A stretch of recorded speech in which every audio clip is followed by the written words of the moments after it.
Acts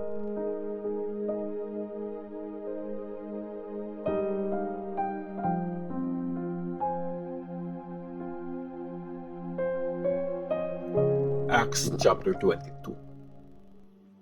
Mga kapwa ko Jews, hayaan niyong ipagtanggol ko ang sarili ko at makinig kayo sa explanation ko sa inyo. Nung marinig nila na nagsasalita si Paul sa Hebrew, mas lalo silang tumahimik.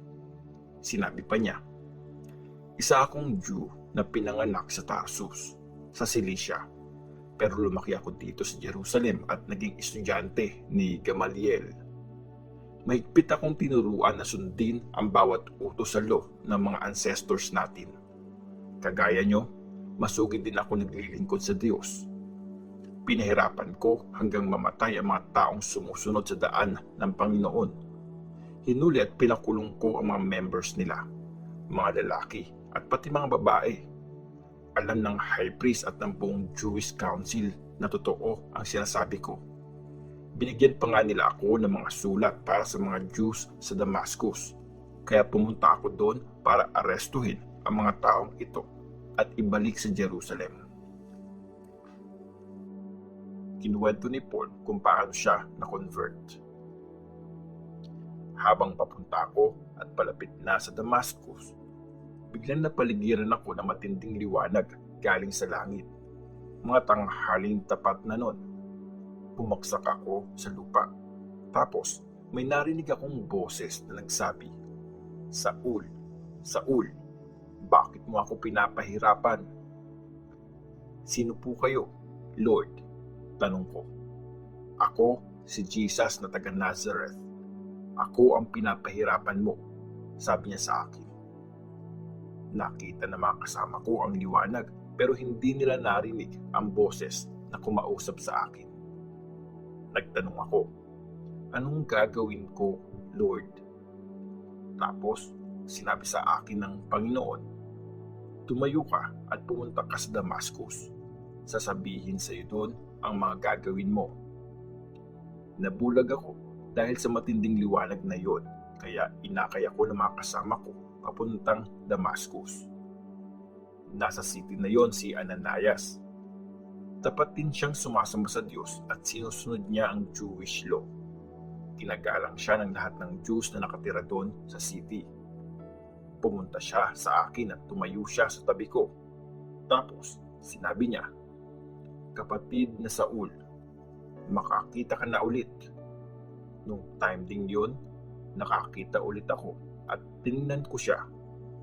Sabi niya, "Pinili ka ng Diyos ng mga ancestors natin para malaman mo kung anong kalooban niya, para makita mo ang matuwid na lingkod niya at marinig mo ang boses niya mismo na nagsasalita.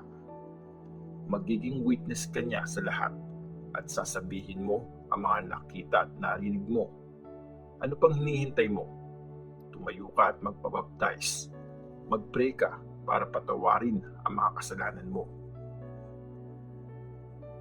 Pinadala si Paul sa mga Gentiles para mag-preach. Nung nakabalik na ako sa Jerusalem at nag-pray ako sa temple, may nakita akong vision.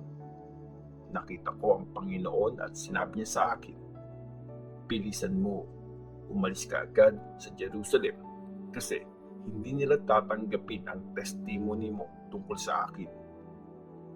Sabi ko, "Lord, alam nilang pumunta ako sa mga sinagog para ipakulong at gulpihin yung mga naniniwala sa iyo.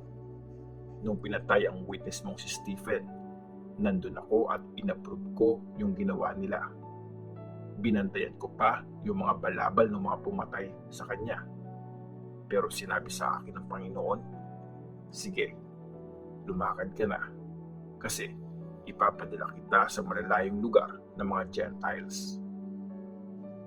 Nakikinig pa ang mga tao kay Paul, pero nung sinabi niya ang mga yon, bigla silang nagsigawan. "Tapusin ang taong yan, patayin siya.